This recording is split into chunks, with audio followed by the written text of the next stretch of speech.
हाय दोस्तों, SB academy में आपका स्वागत है। हम डेली की तरह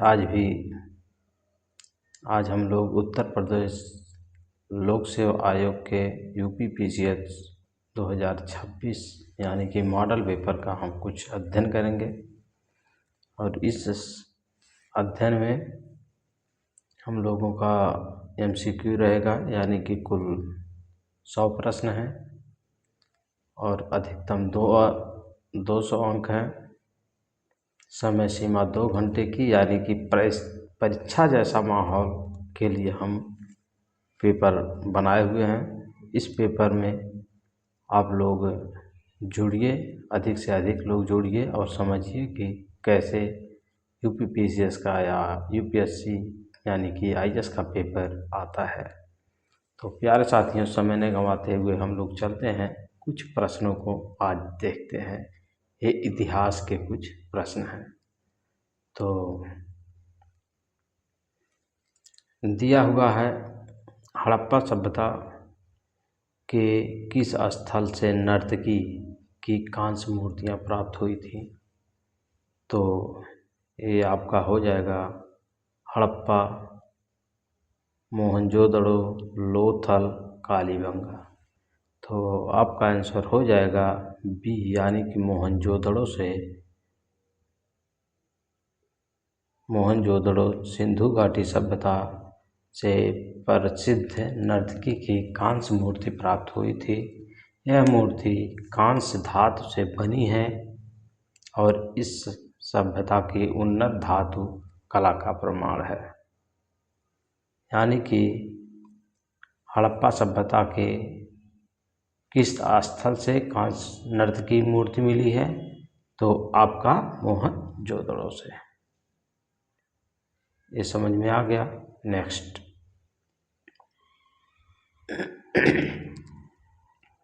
बौद्ध धर्म का महायान संप्रदाय किस शासक के काल में विकसित हुआ है?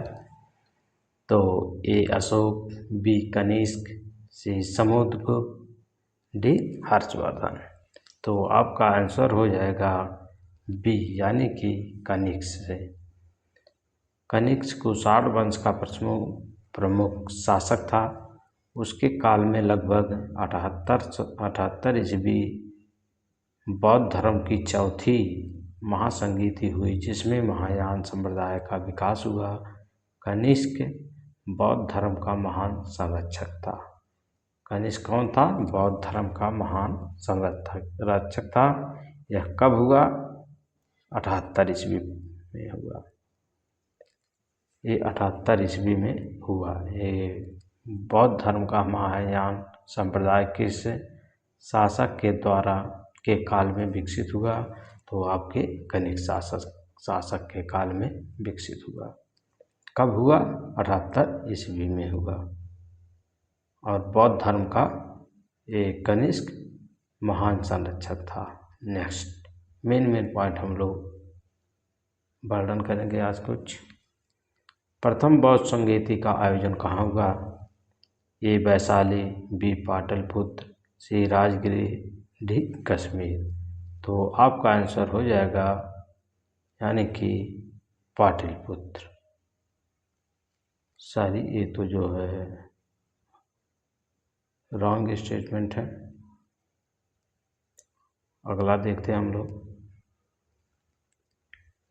अकबर ने दीन इलाही की स्थापना किस वर्ष की?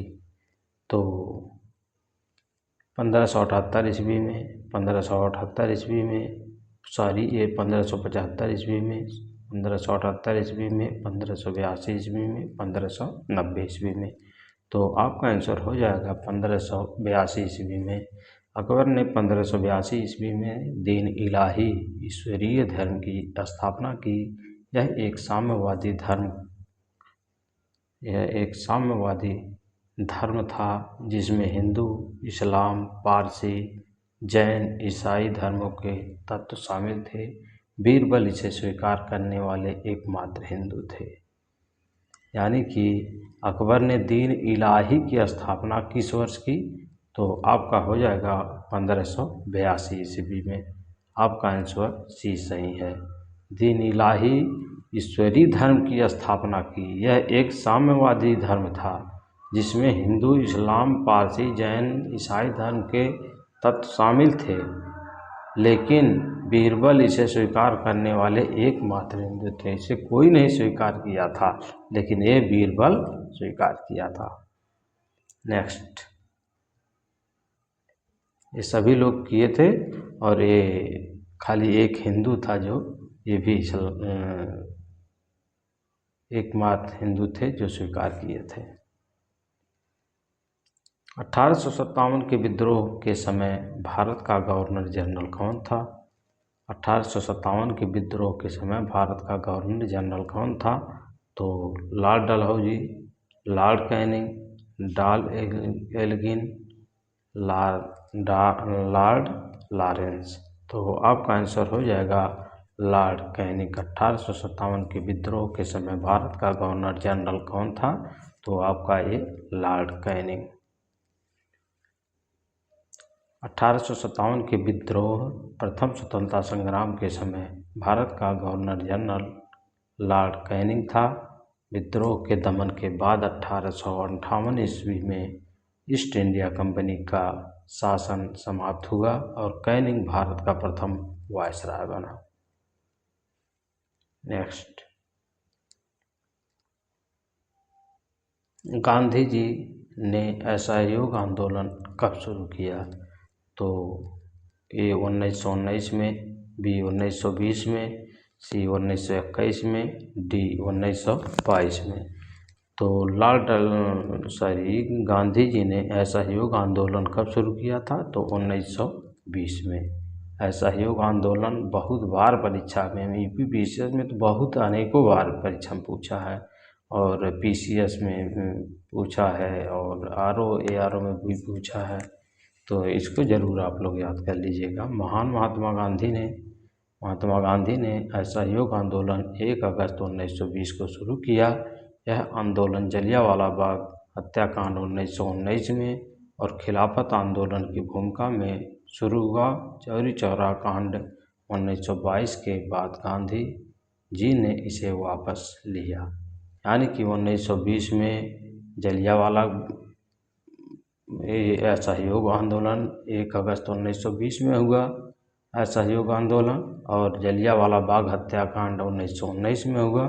खिलाफत आंदोलन की पृष्ठभूमि में शुरू हुआ चौरी चौरा कांड, यानी कि इसी के पृष्ठभूमि में 1922 के बाद गांधी जी ने इसे वापस ले लिया असहयोग आंदोलन।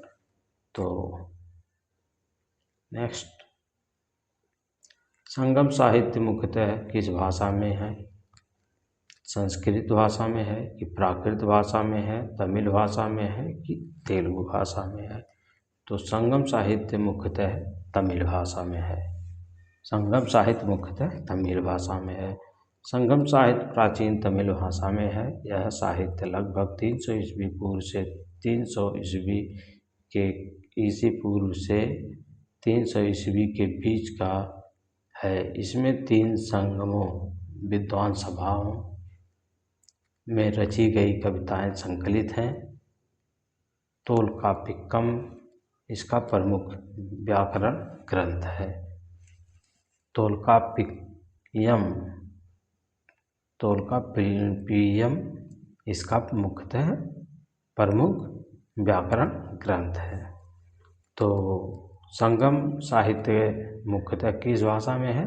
तो आपका हो जाएगा तमिल भाषा में है, और संगम साहित्य प्राचीन तमिल भाषा में है। यह साहित्य लगभग 300 ईस्वी पूर्व से 300 ईस्वी के बीच का है। इसमें 3 संगमों विद्वान सभाओं, जैसे 3 संगम के लोगों ने इसे रची गई कविताएं संकलित है। विद्वान सभाओं के द्वारा इसे संकलित किया गया। तोल्काप्पियम इसका मुख्य व्याकरण ग्रंथ है। नेक्स्ट, इतना यानी कि अलग अलग मैं बता रहा हूँ ताकि आप लोगों को बढ़िया तरीके से याद हो जाए। नेक्स्ट, भारत में अस्थाई बंदोबस्त किसने लागू किया? तो वारेन हेस्टिंग ने, कॉर्नवालिस ने, बेलीजली ने, डलहौजी ने। तो आपका अस्थाई बंदोबस्त किसने चालू किया या किसने लागू किया? तो आपका हो जाएगा उत्तर कॉर्नवालिस ने।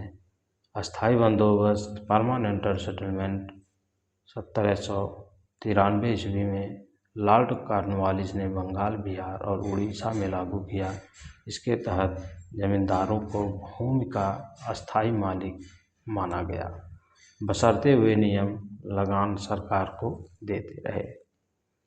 तो 1793 में कॉर्नवालिस ने बंगाल, बिहार और उड़ीसा में लागू किया अस्थाई बंदोबस्त 1973 में। नेक्स्ट,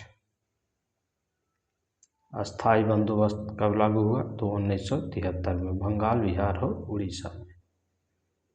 भक्ति आंदोलन के प्रमुख संत कबीरदास किसके शिष्य थे? भक्ति आंदोलन के प्रमुख संत कबीरदास किसके शिष्य थे? तो ए रामानंद, बी रामानुज, सी वल्लभाचार्य, डी चैतन्य। तो आपके आंसर हो जाएगा ए रामानंद। कबीरदास स्वामी रामानंद के शिष्य थे। कबीर का जन्म 1398 ईस्वी में माना जाता है। वे निर्गुण भक्ति के प्रमुख कवि थे। उनकी रचनाएं बीजक में संकलित है, जिन्हें साखी शब्द और रामायणी शामिल है। तो इसमें कबीरदास स्वामी रामानंद के शिष्य थे। तो रामानंद के शिष्य कौन थे? स्वामी रामानंद के शिष्य थे कबीरदास। कबीरदास का जन्म कब हुआ? 1398 ईस्वी में। वे निर्गुण भक्ति के प्रमुख कवि थे। उनकी रचनाएं बीजक से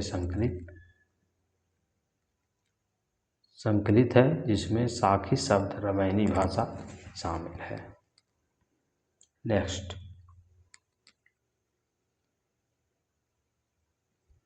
विजयनगर साम्राज्य की स्थापना किसने की?